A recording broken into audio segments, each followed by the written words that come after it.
But right now, Ed Wallace is in. He's got a BMW 740e. That's the hybrid electric.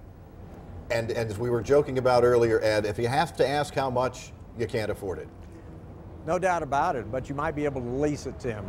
I'm going to start off with one statement. I drove from West Fort Worth here to review this car today and got 87 miles to the gallon in it, in a BMW 7 Series. It is their hybrid electric, and I brought it here because we did the new Lexus last week. This one has combined between the motors and the engine 322 horsepower. Unlike others, you can actually plug this BMW in. It has a 9.2 kilowatt hour battery, and it takes about overnight on 110 to charge it up. Now, when I left the driveway this morning, it said I had 19 miles of range. By the time I got to the freeway a mile later, it said I only had 13 miles of range driving it solely as an electric car.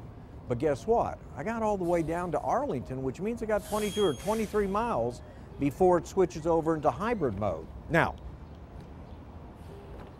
it is a BMW all the way through.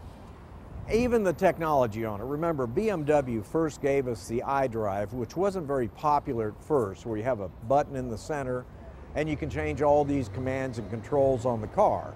When the iDrive came out, it had 935 different things you could change, and that was a bit much. They have improved it substantially. It's much easier to get around, it has fewer functions, and it's easier to find those functions to change it. Here's a real shock in this. Look at the size of the room in the back.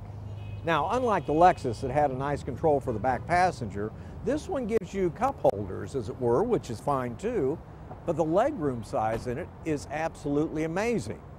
And then here in the back, we're going to see a little bit of the shortcoming.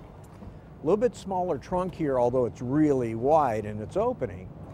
And that's to accommodate the battery pack. Additionally, one other little thing to it, it only has a 12-gallon gas tank.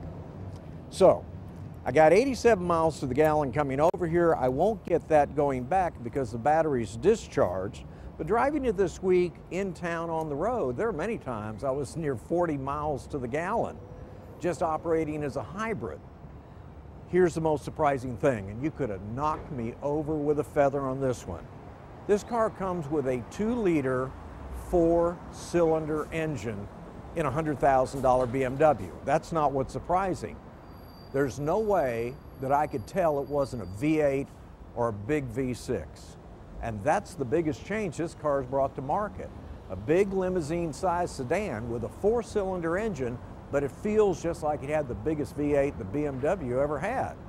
They start at $90,000. This one's at $99,000. Hybrids and luxury sedans aren't necessarily great sellers, but there is some engineering to this one from BMW that others are going to copy. With that, y'all have a good weekend. It is pretty. You can listen to Ed on 570 KLAF tomorrow. His car column, as always, in Saturday's Fort Worth Star-Telegram. Just going to cost you a pretty penny. Right. Ed just flippantly blows away. You can't afford to buy it, Tim, but you could lease it. No, I couldn't, Still Ed. pricey. Oh, my. No, I couldn't. It is a 7:28.